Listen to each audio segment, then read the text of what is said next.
বিসমিল্লাহির রহমানির রহিম।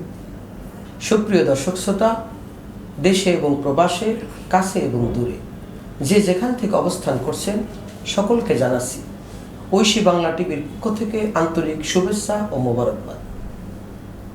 ঐশী টিভির ইসলামিক অনুষ্ঠান নিয়মিত আয়োজন এসো আল্লাহর পথে অনুষ্ঠানের আমাদের টেলিভিশনের মাধ্যমে মানব জীবন ঘনিষ্ঠ ইসলামের বিভিন্ন বিষয় নিয়ে আমরা আলোচনা করে থাকি।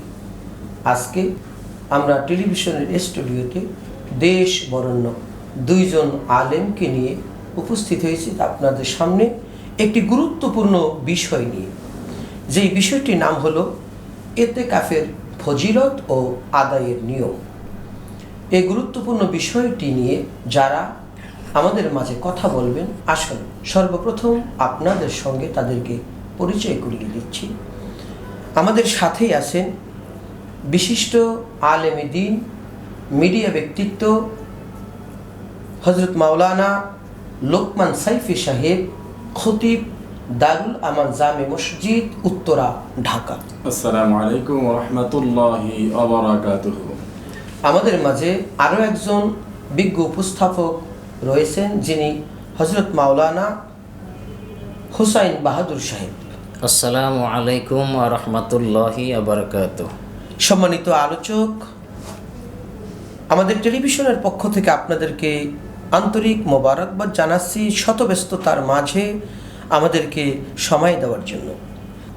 বিজ্ঞ আলোচক হযরত মাওলানা লোকমান হোসেন সাইফি সাহেব, রমজান মাস চলতেছে।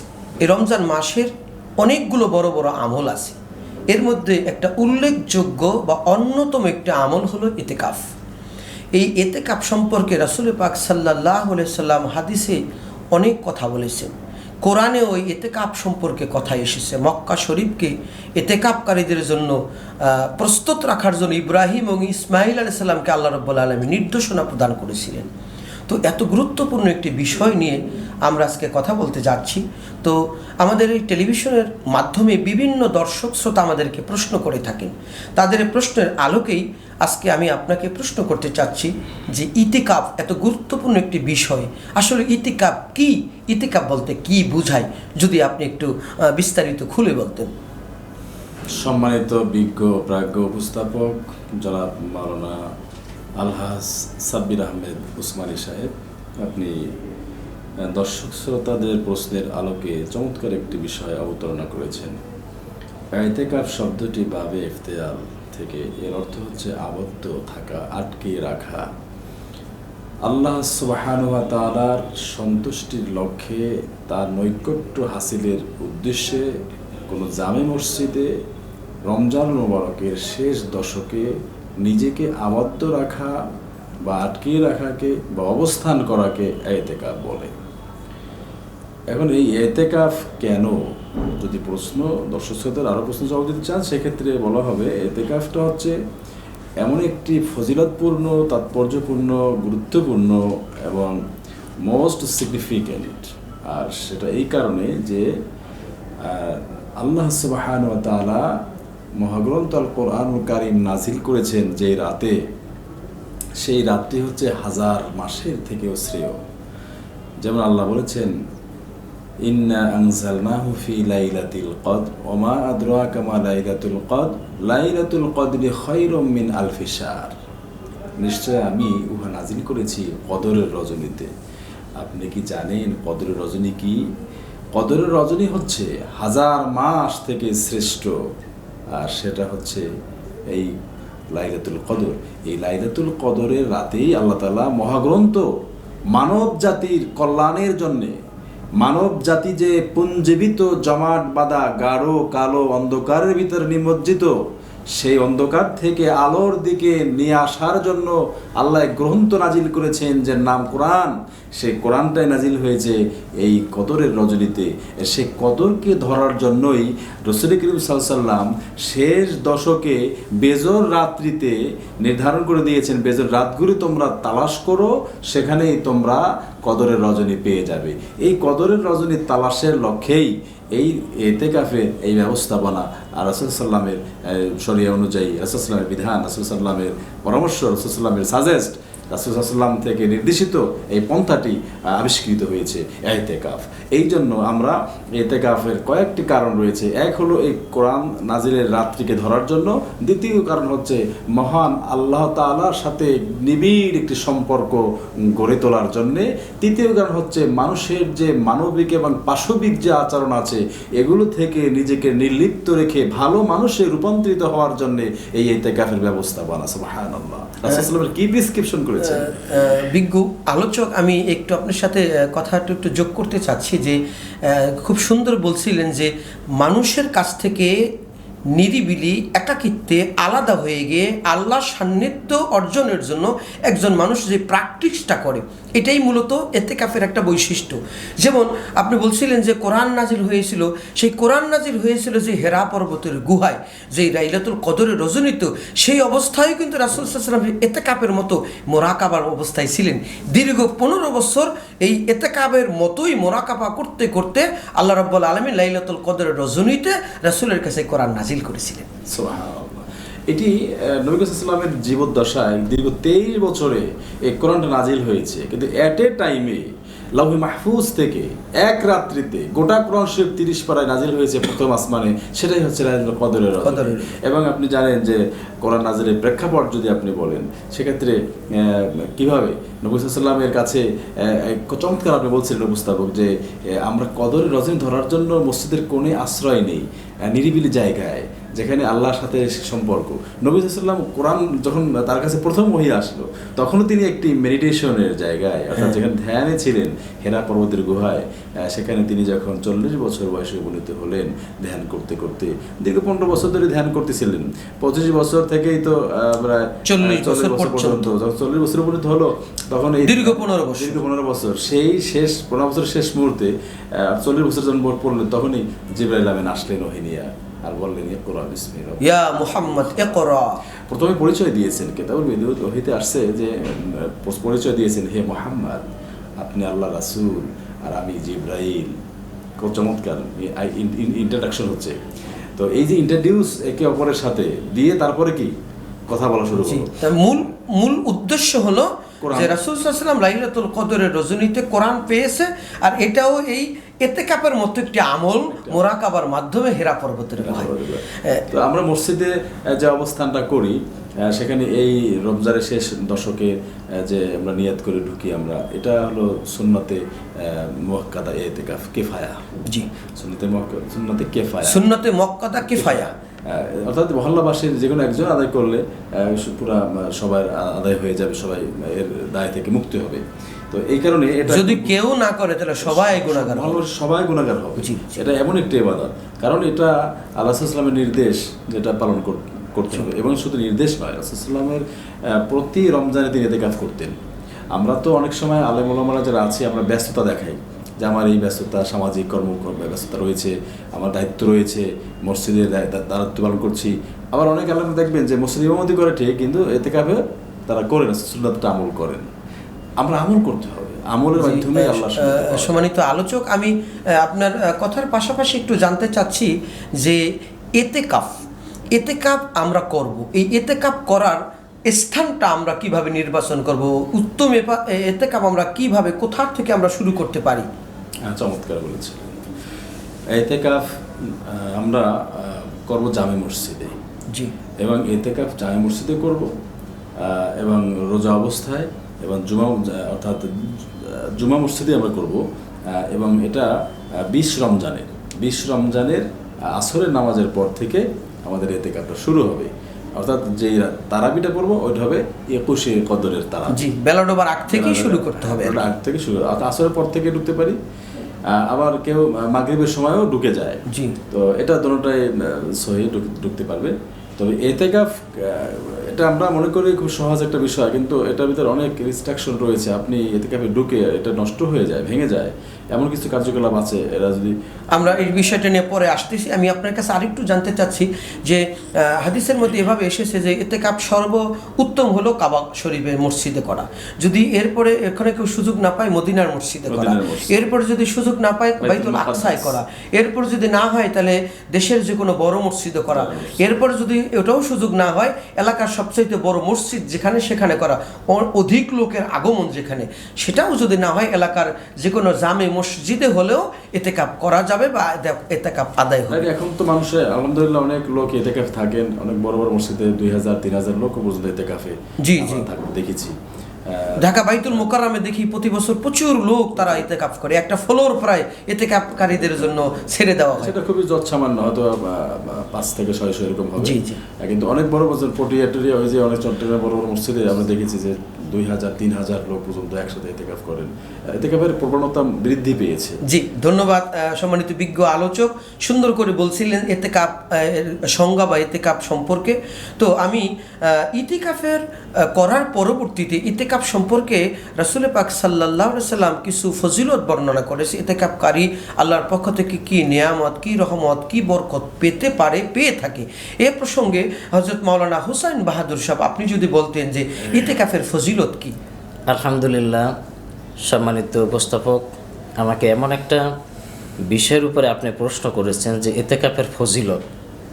আসলে আমরা ইতিকাফের ফজিলতের দিকে যদি তাকাই, রাসূল পাক সাল্লাল্লাহু আলাইহি সাল্লামের হাদিস অনুযায়ী যে ইতিকাফটা কা আজরে আমাল হাসানাতি কুল্লিহা, সমস্ত সওয়াবের যেই ইবাদতটা এবং আমলের ভিতরে সমস্ত সওয়াব যেটার ভিতরে পাওয়া যায় সমস্ত নেক কাজের। যেমন ইতিকাফ সম্পর্কে দেখেন, ইতিকাফের গুরুত্ব।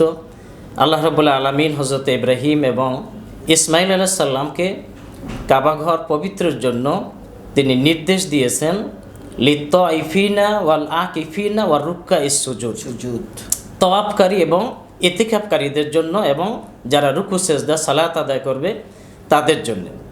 তাহলে এর গুরুত্বটা আমরা কালামে পাকের ভিতরে সরাসরি ইতিকাফের কথা উল্লেখ আছে। এবং এই ইতিকাফ এমন একটা ইবাদত যে বান্দা যখন তাকে ইতিকাফের ভিতরে নিমজ্জিত রাখে, সমস্ত গুনাহ থেকে সে পরহেজ করে, যখন নেক কাজের দিকে ধাবিত হয়, রাসূল পাক সাল্লাল্লাহু আলাইহি সাল্লাম বলেন তার আমল নামায় যেন সমস্ত নেক আমলের সওয়াব দেওয়া হয়। যেহেতু সে ইতিকাফের কারণে সে বিভিন্ন নেক আমল করতে এখন সে সক্ষম না। যেমন কেউ যদি একটা রোগী হয়, তাকে দেখতে যাওয়া সওয়াবের কাজ, এটা তার দ্বারা সম্ভব না। একটা জানাজায় উপস্থিত হওয়া সম্ভব না। এভাবে গরিব এতিমদেরকে, দুস্থ তাদেরকে পোশাক দেওয়া, খানা দেওয়া, এই ধরনের নেক কাজ থেকে সে ইতিকাফের কারণে তার সুযোগ নেই। কিন্তু রাসূল পাক সাল্লাল্লাহু আলাইহি ওয়াসাল্লাম বলছেন সে ইতিকাফ আদায় করার কারণে যে সমস্ত নেক কাজের সওয়াবগুলি যেন তার আমলনামায় তাকে পুরস্কার হিসেবে দেওয়া হয়। সুবহানাল্লাহ। এবং রাসূল পাক সাল্লাল্লাহু আলাইহি ওয়াসাল্লাম বলছেন যে ইতিকাফ করলো সে যেন 2টা হজ এবং 2টা উমরার সওয়াব তার আমলনামায় দেওয়া হয়। তাহলে আমরা রাসূল পাক সাল্লাল্লাহু আলাইহি ওয়াসাল্লামের হাদিস থেকে এবং আল্লাহ পাকের কোরআন থেকে ইতিকাফের গুরুত্ব, ফজিলত অপরিসীম, এবং এটা একটা গুনাহ মাপের একটা সুযোগ। আরেকটা সুযোগ আমার আগে যে আলোচনা করেছেন যে রমজানের শেষ দশকে যে লাইলাতুল কদর, ইতিকাফকারীর জন্য এটা খুব সহজে এই লাইলাতুল কদর, যেটা 1000 মাসের চাইতে উত্তম, এই রাতটা সে খুব সহজে ইতিকাফ করার কারণে এই রমজানের শেষ দশকের বেজোর রাতটা তার জন্য খুব সহজেই সে এটা পেতে পারেন, লাইলাতুল কদরটা ইতিকাফের কারণে। সম্মানিত আলোচক, হাদিসের মধ্যে এসেছে এভাবে যে রাসূল সাল্লাল্লাহু আলাইহি ওয়াসাল্লাম প্রথম যখন রোজা শুরু হলো তখন তিনি প্রথম 10 দিন ইতিকাফ করেছিলেন, সেখানে তিনি লাইলাতুল কদর খুঁজে পাননি। তারপরে দ্বিতীয় দশকে তিনি ইতিকাফ করলেন, সেখানে তিনি লাইলাতুল কদর খুঁজে পাননি। তৃতীয় দশকে যখন তিনি লাইলাতুল কদর খুঁজে পেয়েছে তখন তিনি রাসূল সাল্লাল্লাহু আলাইহি ওয়াসাল্লাম ইরশাদ করেছেন, ঘোষণা দিয়েছেন যে তোমরা শেষ দশকের বেজর রজনীতে ইতিকাফ তালাশ লাইলাতুল কদর তালাশ করো।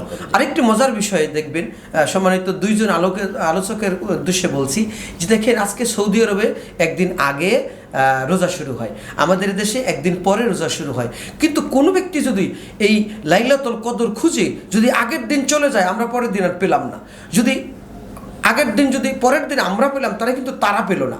লাইলাতুল কদর কিন্তু একদিনই হয় কদরটা। যদি আমরা ইতিকাফের মাধ্যমে কদর তালাশ করি, কি মজার বিষয়।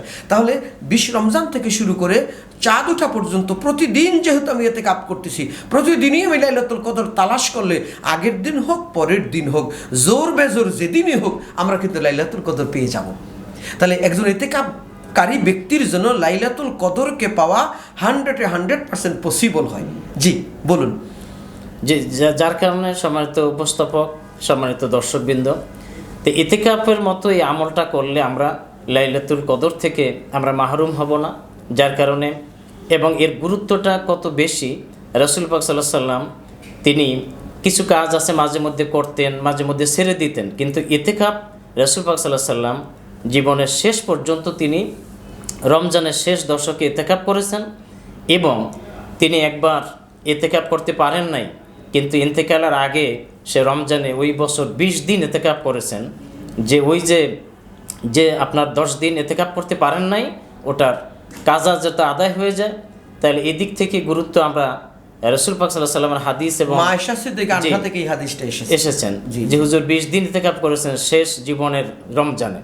তাহলে হাদিসের দিকে আমরা দৃষ্টিপাত দিলে ইতিকাফের গুরুত্ব এবং ফজিলত, এবং আমাদের জীবনে এটা নিজেকে গুনাহ থেকে পবিত্র করার জন্য একটা অতি জরুরি একটা আমল ইতিকাফ, এবং এর ফজিলত অত্যন্ত গুরুত্বপূর্ণ। ইতিকাফের ফজিলত সম্পর্কে আমরা আলোচনা শুনছি। আমাদের প্রত্যেকেরই উচিত এই ইতিকাফের জন্য চেষ্টা করা, পালন করার জন্য। জি ধন্যবাদ। সম্মানিত দর্শক শ্রোতা, আমরা ইতিকাফের ফজিলত সম্পর্কে শুনতেছিলাম। আমরা যখন আপনাদের সামনে কথা বলছি, ঠিক আমাদের সামনেই ইতিকাফ আসতেছি, অর্থাৎ ইতিকাফ আমাদের আজকে থেকেই যদি আমরা প্রস্তুতি নিই, আমরা 20 রমজান মাগরিবের পূর্ব মুহূর্তে মসজিদে প্রবেশ করে আমরা ইতিকাফের নিয়তে ঢুকলে এই ইতিকাফ আমরা করতে পারবো ইনশাল্লাহ।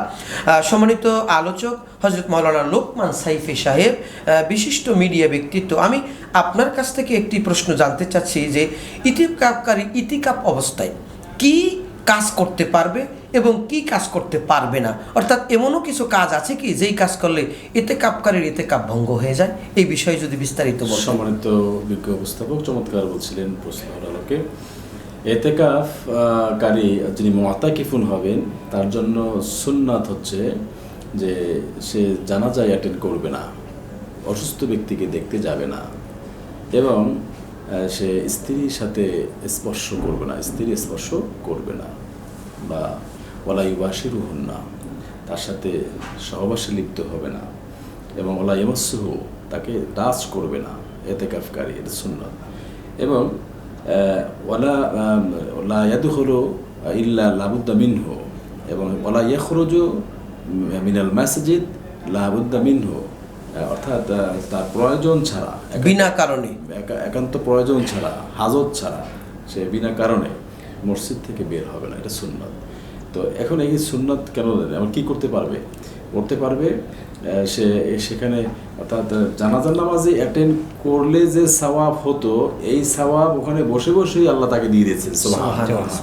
রোগী দেখতে সে যাবে না, ওয়ালা ইয়াশহাদু জানাজা অ্যাটেন্ড করবে না, এবং রোগী দেখতেও কি যাবে না। তো অসুস্থ ব্যক্তিকে দেখতে গেলে যে সওয়াব হতো, সেই সওয়াবটাই তার আমল নামে ওখানে অটো আল্লাহ দিয়ে দিচ্ছেন। সুবহানাল্লাহ। জি, সেখানে বসে বসে সে পাচ্ছে। এরপরে স্ত্রী সহবাস করবে না, স্ত্রী স্পর্শ করবে না, এটা সুন্নাত। তারপরে ওয়ালা ইয়াখরুজু মিনহা লাবুদ্দা মিনহু ইল্লা লাবুদ্দা মিনহু, অর্থাৎ প্রয়োজন ছাড়া, হাজত ছাড়া আছে বের হবে না। রাসূলুল্লাহ সাল্লাল্লাহু আলাইহি ওয়াসাল্লাম বলছেন, আয়েশা সিদ্দিকা রাদিয়াল্লাহু আনহা থেকে বর্ণিত হাদিসটি। তো এটা এখানে হাজত এবং আপনার জরুরত দুটো বিষয়, কিন্তু যে আপনার যেমন ইতিকাফ বসা অবস্থায় আপনার খাবার আনার কোনো লোক নাই। এখন এই খাবার আনার কোনো লোক আপনার না থাকার কারণে আপনি ইচ্ছা করলে সেই 1 মাইল বা দূরেও যদি বাড়ি হয়, আপনি সেই বাড়িতে গিয়ে খাবার নিয়ে আসতে পারেন, কিন্তু বেলা সালাম বেলা কালাম, পথিমধ্যে কারোর সাথে সালাম বিনিময় হবে না, কোনো কথাবার্তাও হবে না, চুপচাপ সে, বা সাংসারিক কথা, ব্যবসায়িক কথা, এটা কোনো ধরনের কোনো কথাবার্তা বলা সে প্রতিমধ্যে বলবে না, মানে কোনো বেলা সালাম বেলা কালাম, মানে কোনো সালামও হবে না, কালামও হবে না, মানে সে চুপচাপ ওখান থেকে খাবার নিয়ে আসবে, যদি কেউ না থাকে এরকম কোনো অপশন যদি হয়। ওজোর এবং গোসল করার জন্য, যেমন গোসল কিন্তু অতটা প্রয়োজন না, এতেকাফ করে 10 দিনের ভিতরে গোসল না করলে সে মরে যাবে না। যদি এরকম হয় যে খুব ফরজ গোসল হয়ে গেছে, তখন তো গোসল করতে যেতে হবে।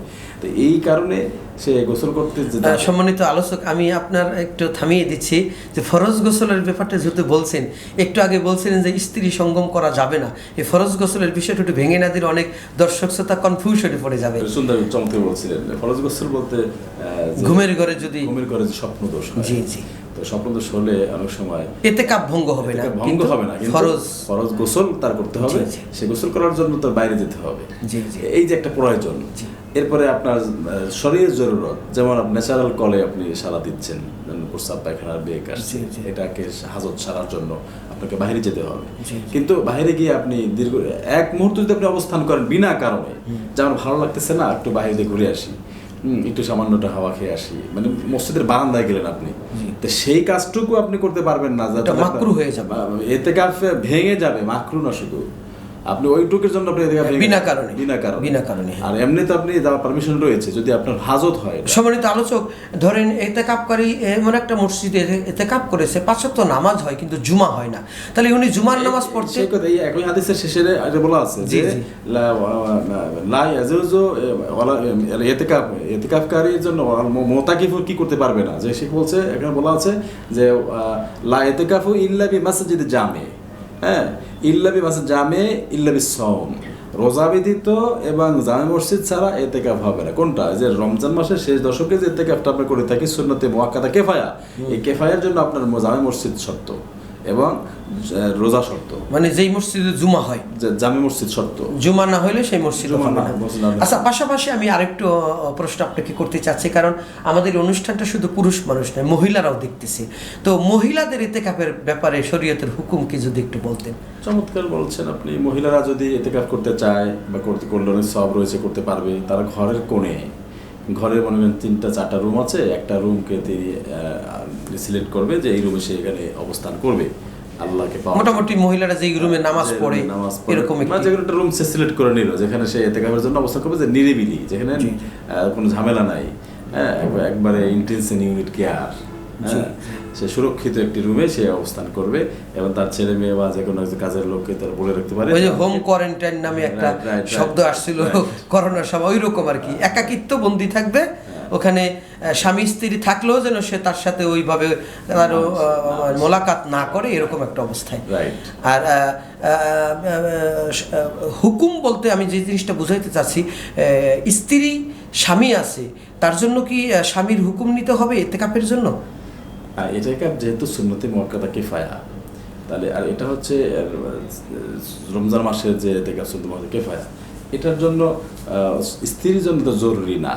একটা মহল্লাবাসীর পক্ষ থেকে জামে মসজিদে যে কোনো একজন মুসল্লি এটা করতে পারবে, তাহলে মহল্লাবাসী দায়মুক্ত হবে। কিন্তু স্ত্রীর জন্য স্বামী যদি থাকে, স্বামী প্রেজেন্ট থাকলে স্বামীর সেবা করাটা ইতিকাফের চেয়ে বেশি সওয়াব।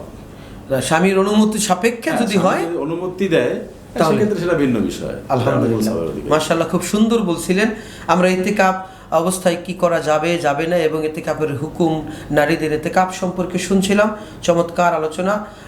সম্মানিত আলোচক হযরত মাওলানা হুসাইন বাহাদুর সাহেব, আমি আপনার কাছ থেকে একটি গুরুত্বপূর্ণ প্রশ্নের সমাধান চাচ্ছি যে ইতিকাফের প্রকারভেদ এবং এর হুকুম কি, কত প্রকার ইতিকাফ এবং এটার হুকুম সম্পর্কে আপনি যদি বলতেন। জি, আমরা যে ইতিকাফ আদায় করব, পালন করব, ইতিকাফ 3 প্রকার।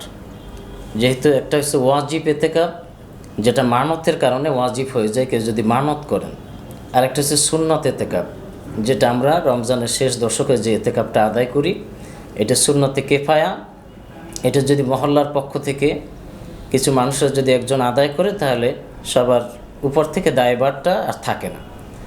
এরপরে নফল ইতিকাফ, যেটা মানত কিংবা রমজানের শেষ দশক ছাড়া অন্য সময় যদি ইতিকাফ করে, কিছু সময়ের জন্য হতে পারে, এভাবে যদি সে ইতিকাফ করে, এটা নফল ইতিকাফ। তাহলে আমরা একটা হলো ওয়াজিব, আর রমজান শরীফের যে ইতিকাফ সুন্নাত, এটা সুন্নাত, আর অন্য সময় যে ইতিকাফটা করবে এটা নফল হিসাবে আদায় হবে। তাহলে ইতিকাফটা আমরা 3 প্রকার পাইতেছি, যে ইতিকাফ আমরা 3 প্রকার ইতিকাফের বিধানটা আমরা পাইতেছি। আর এই ইতিকাফের ক্ষেত্রে যেমন সুন্নাত ইতিকাফ আমরা রমজান শরীফে রাখি, ইতিকাফের কিছু হুকুম শর্ত আছে, যেহেতু এর পূর্বে আলোচনা হয়েছে। অনেকে মনে করে যে ইতিকাফে বসে শুধু চুপ করে থাকাটাও কিন্তু ঠিক না। ইতিকাফে বসে সে বিভিন্ন ইবাদত বন্দেগী এবং ইতিকাফের যে মূল শিক্ষাটা, নিজেকে গুনাহ থেকে পরহেজ করে আল্লাহর সন্তুষ্টির জন্য সে নিজেকে মসজিদের ভিতরে আবদ্ধ করলো, ধ্যানে মগ্ন করলো নিজেকে নিজে। এটা সাহাবীদের মতো, যেমন সাহাবায়ে কেরাম যদি এভাবে কোনো হযরতে আবু লুবাবা, কাফেররা জিজ্ঞেস করেছেন যে মুসলমানদের ইসলামের শক্তি কেমন, সে মুখে না বলে হাত দিয়ে দেখাই দিয়েছে যে এবার দললে কচু কাটা করবে। কিন্তু সে আবার এটা নিজে উপলব্ধি করলেন যে আমি তো যে কাজটা করেছি এটা তো আমার ঠিক হয় নাই, এই গোপন তথ্যটা প্রকাশ করা। নিজেকে নিজে মসজিদে নববীর ভিতরে রশি দিয়ে বেঁধে তিনি আল্লাহর কাছে তওবা করতেছিলেন। নবীজি সুপারিশ করেছেন, আল্লাহ তাকে ক্ষমা করে দিয়েছেন। তো এইভাবে একজন ইতিকাফকারী বান্দা সারা বছর বিভিন্ন গুনার পরিবেশে আমরা থাকি, রমজানের সুযোগে যদি নিজেকে গুনাহমুক্ত রেখে আল্লাহর ঘর মসজিদের ভিতরে আবদ্ধ করে, তাহলে আল্লাহ পাক হাদিসের ভিতরে বলছেন যে সব সওয়াবের সে যেন সব সওয়াব এই ইতিকাফে বসেই সে পেতে পারে। হজের সওয়াব, জি জি, একের ভিতরে সব সওয়াব সে পেতে পারে। তাহলে ইতিকাফটা আমরা ওয়াজিব হিসাবে, যেটা মানতের কারণে ওয়াজিব করে নেয়, আর সুন্নাত যেটা রমজানের আমরা শেষ দশকে সুন্নাতে মুআক্কাদা কেফায়া, এটা কেউ করলেই এলাকার পক্ষ থেকে আদায় হয়ে যায়।